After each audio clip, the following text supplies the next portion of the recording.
¿Qué tal? Muy buenos días, ¿cómo les va? Buenas tardes, buenas noches a quien vea este video en cualquier horario del día o cuando pueda. Bueno, acá estamos con la última parte de los temas que competen a lo que es equilibrio químico. Y el último tema que nos faltaba ver era el tema de equilibrio de solubilidad. Vamos a ver cómo encaramos esto desde el punto de vista químico y para no complicarnos matemáticamente qué es lo que está sucediendo con este tipo de soluciones. Hasta ahora veníamos viendo equilibrio ácido-base, que era un tema donde había protones u oxidrilos que excedían la cantidad que tenía el agua, y en virtud de ello estábamos calculando la acidez de esa solución. Participaban ácidos, fuertes o débiles, e hidróxidos, que son bases bastante fuertes, y bases débiles generalmente las que provenían de aminas, ¿sí? Orgánicas. El tema acá pasa por otro lado. No es que vamos a calcular acidez, sino que vamos a hacer un cálculo de cuál va a ser la concentración máxima que puede soportar un soluto, que en este caso va a ser el agua, hasta que empieza a precipitar el primer granito y observemos en el fondo del recipiente algún precipitado. Esto es útil para el tema de rescate de cationes en general, para sacarlo de la matriz y poder observarlo, analizarlo, cuantificarlo, detectarlo por otras técnicas instrumentales. Entonces, vamos a ir a algunas definiciones previamente para llegar a ese punto de la explicación. No todas las sustancias pueden generar soluciones. ¿Esto qué es? Por ejemplo, la sal y el azúcar forman soluciones con agua, pero el aceite no. Entonces, cuando hablamos de soluciones, vamos a hablar de algo que está intrínsecamente unido, soluto y solvente, de tal forma que veamos como todo un sistema homogéneo. ¿Sí? De ahí que van a existir las fuerzas de interacción en las partículas de ambas sustancias para que veamos todo como una sola fase, ¿sí? Dentro de los sistemas materiales.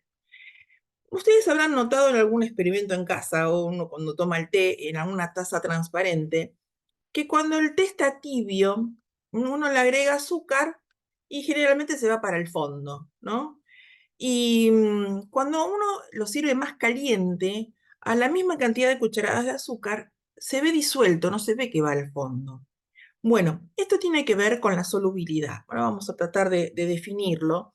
La solubilidad va a depender fuertemente de la temperatura.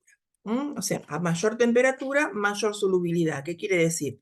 Mayor cantidad de masa del soluto se solvata en el solvente y vemos todo como un sistema homogéneo. Cuanto está más frío, disuelve menos, solvata menor cantidad. Bien, entonces vamos a definir a la solubilidad como la máxima cantidad de materia que puede solvatar un solvente a una temperatura determinada. Un poquito más de esa cantidad y comenzamos a observar precipitado. ¿Sí? Esto es distinto para cada sal o para cada soluto. A veces se solubilizan sales, a veces son otro tipo de sustancias. ¿Sí? Lo que vamos a ver es cómo se clasifican este tema de las soluciones, que vamos a observar que son saturadas, insaturadas, sobresaturadas. ¿Qué quiere decir todo esto? ¿Sí? Y lo vamos a observar en estas diapositivas. Una solución diluida, claramente vemos todo como una sola fase, homogénea, y no observamos ningún tipo de precipitado en el fondo del recipiente. Una solución saturada es aquella a la que comenzamos a observar que empieza a ver algún precipitado, muy incipiente. ¿Sí? Acá está un poco exagerada la foto, pero es apenas. ¿Sí? Y una solución sobresaturada es, vemos realmente bastante precipitado y vemos todo muy turbio, ¿sí? Toda la fase líquida. Para la mayoría de las sustancias, la solubilidad aumenta con la temperatura. Eso lo vamos a ver reflejado en estos gráficos, que están bien didácticos. Eh, por ejemplo, Acá tenemos en el eje de las X temperatura en grados Celsius y sobre el eje Y vamos a ver solubilidad expresados en gramos de sal. En este caso estamos graficando sales cada 100 gramos de agua. ¿Sí? Esa es otra manera de expresión de concentraciones para estos tipos de gráficos. Bien, ven distintos tipos de curvas. Algunos son rectas, otros son curvas, ¿sí? Pero generalmente la mayoría aumenta con la temperatura, salvo esta, que es el sulfato de cesio, que está disminuyendo la solubilidad con la temperatura. Hasta llega un punto que después de los 30 grados, la solubilidad es constante. O sea, no se va a solvatar más que esta cantidad que llegará a ser más o menos alrededor de 0,25 o a ver, 2,5 según la escala de gramos de sal cada 100 gramos de agua. Pero en general, las sales suelen aumentar su solubilidad con la temperatura. ¿Sí? Ese es el caso del nitrato de sodio, el cloruro de calcio, el nitrato plúmbico. ¿Sí? Tenemos acá el cloruro de sodio, que es bastante estable en este rango de temperaturas. Ven que está bastante chata esa recta. Más empinada es la del cloruro de potasio. ¿Sí? Y una de las más empinadas de todas, ¿sí? Más o menos tiene la misma pendiente, el dicromato de potasio. Son curvas que aumentan con la temperatura. En gases, ¿sí? Observamos otro tipo de comportamiento. Estos son sólidos, claramente. En estos gases van disminuyendo con la temperatura. Este es un comportamiento que la mayoría de los gases tienen. Se mide en milimoles este gráfico, porque es mucha menor cantidad que se puede observar, ¿sí? Por la temperatura en grados centígrados. Y se observa que la solubilidad va disminuyendo con la temperatura. Entonces, ¿qué es lo que tenemos para valorar o para clasificar a una solución en principio? Y después vamos a ver el tema de la definición de solubilidad. Por ejemplo, en este gráfico tenemos la solubilidad de la sacarosa en agua y la solubilidad del oxígeno en una solución acuosa medido a una atmósfera de presión. Entonces, el rango graficado es de 20 a 80 grados centígrados y tenemos varios puntos graficados según lo que nos tira esta tabla. Si tenemos una solución que está por debajo, ¿sí?, de la curva de solubilidad, por ejemplo, 200 gramos de sacarosa cada 100 gramos a 60 grados, es un punto de la curva, vamos a decir que en este punto la solución se encuentra diluida. Si estoy a la misma temperatura, pero estoy en un punto sobre la curva, ¿sí? En este caso 280, vamos a decir, más o menos, estamos parados acá, estamos hablando de soluciones saturadas. Cualquier punto que estoy sobre la curva de solubilidad se le denomina un punto de saturación. En ese punto, la concentración es una solución saturada. Y si estoy por arriba, ¿sí?, de la curva de solubilidad, voy a decir que es una solución sobresaturada. Voy a observar claramente mucho precipitado en el fondo del recipiente, ¿sí? En cambio, con el gas, vean que la curva desciende, ¿sí? Y puedo ver qué pasa por arriba y por debajo. Pero los puntos que están sobre la curva son puntos de saturación, se llama. Es ahí donde voy a calcular la solubilidad. Aquellos puntos donde están sobre la curva son puntos de solubilidad, es lo que se grafica. Acuérdense que habíamos definido que la solubilidad es la concentración máxima que el solvente puede solvatar de ese soluto, sal, azúcar, proteínas, cualquier otra sustancia, ¿sí? Entonces acá está la explicación que les acaba de decir. Vamos a ver específicamente qué tiene que ver el tema equilibrio químico con la solubilidad y los equilibrios de precipitación. ¿Cómo lo vamos a tratar matemáticamente? Vamos a considerar una sal que está en la mayoría de las bibliografías, que es el cloruro de plata. El cloruro de plata es un sólido, ¿sí?, que en agua sufre el siguiente equilibrio. Va a pasar a solución el catión plata y el cloruro. Estos se van a solvatar. Pero en la solución yo voy a encontrar tanto catión y anión como el soluto sin disociar del cloruro de plata.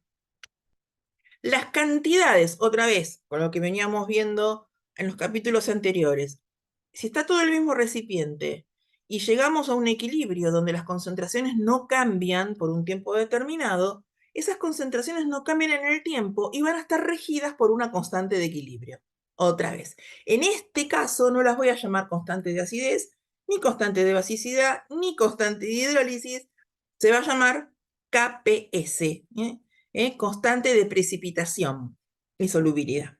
Entonces, como cualquier constante de equilibrio, vamos a escribir productos sobre reactivos, con la salvedad de que los productos y reactivos tienen que estar en solución para que entren en la ecuación matemática la expresión de la constante.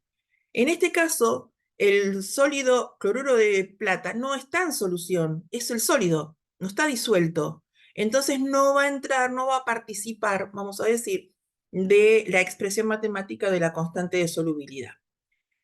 Hablamos siempre de poner en las constantes de equilibrio corchetes en las especies químicas. Entonces, ¿a qué estábamos refiriendo con concentraciones molares? Entonces, la expresión de KPS van a ser el producto de la solubilidad que va a venir dado por la máxima concentración expresada en molaridad. Ahí está el punto ahora. De aniones y cationes en solución que venga de una sal. Para una sal que es 1,1, ¿sí? Como es el caso del cloruro de plata, una plata por un cloruro, por sus números de oxidación, se van a liberar un solo mol de cada uno. Entonces, vamos a tener S, que es la solubilidad de la plata, por S, que es la solubilidad del cloruro, son iguales. Entonces, en este caso, la expresión del KPS va a ser S al cuadrado, donde S es la solubilidad de esta sal expresada en concentración molar.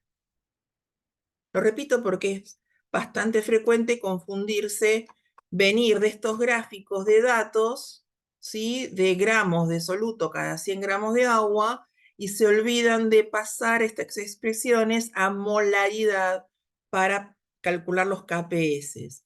KPS y solubilidades en concentración molar.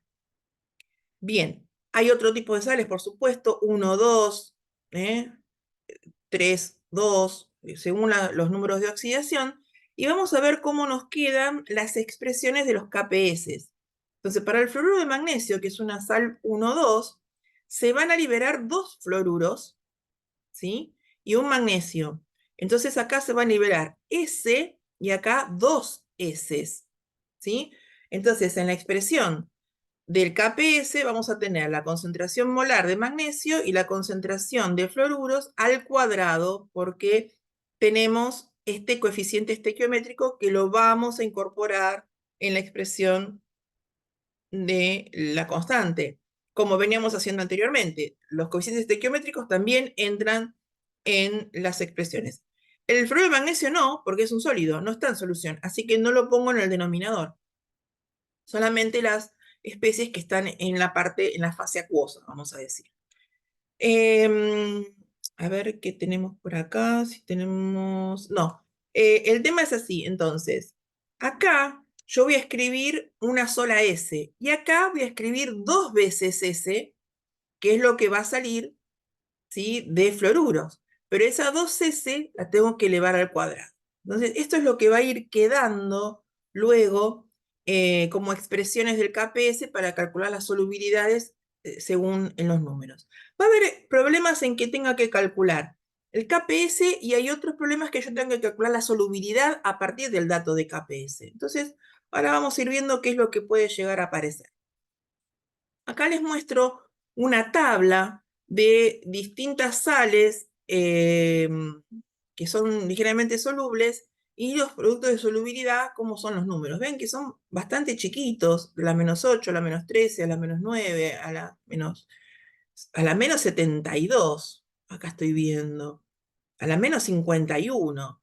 Decimos, bueno, no existe, sí, esa punta que estamos viendo ahí, ese chiquitito, afecta bastante para poder discernir o sacar al sulfato, al sulfuro de bismuto. ¿Cómo aislar el bismuto a partir de esto? Bueno, la elección del contraión que yo quiero elegir según su KPS para poder secuestrar un anión o un catión. De esto se trata después a la parte de la marcha analítica, ¿no?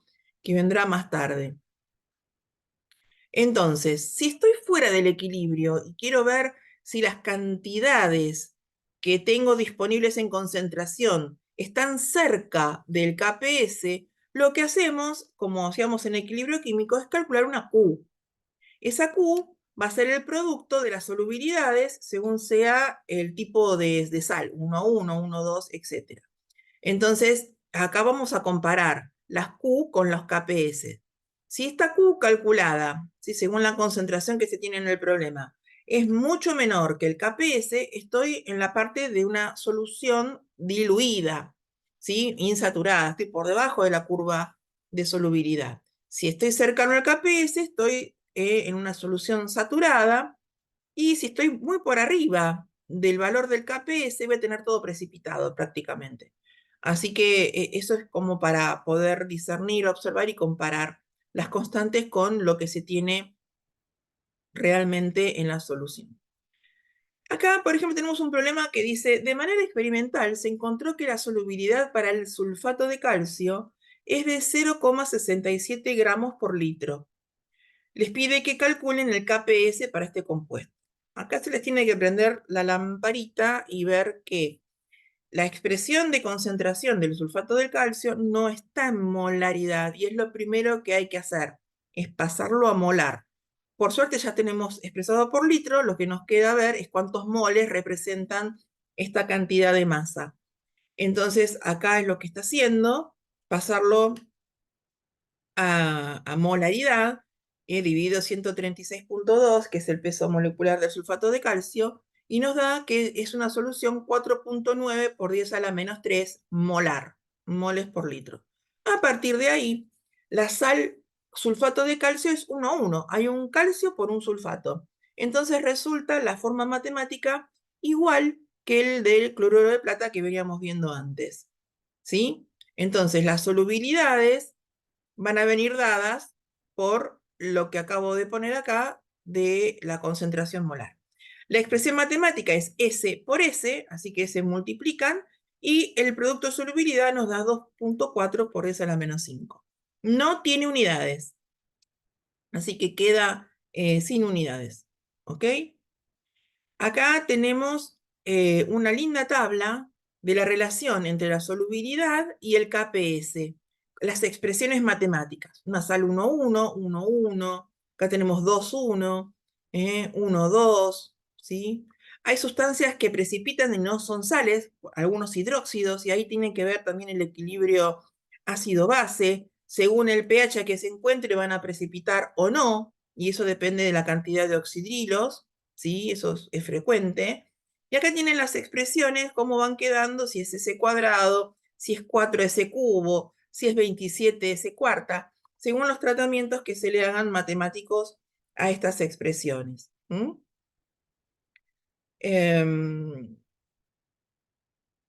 Bueno, creo que nada más. Quiero que me escriban en el chat qué les parecieron estos videos, qué temas proponen para poder discutirlos con ustedes y si les ha gustado estas explicaciones. Nos vemos en el próximo capítulo, si Dios quiere. Muchas gracias.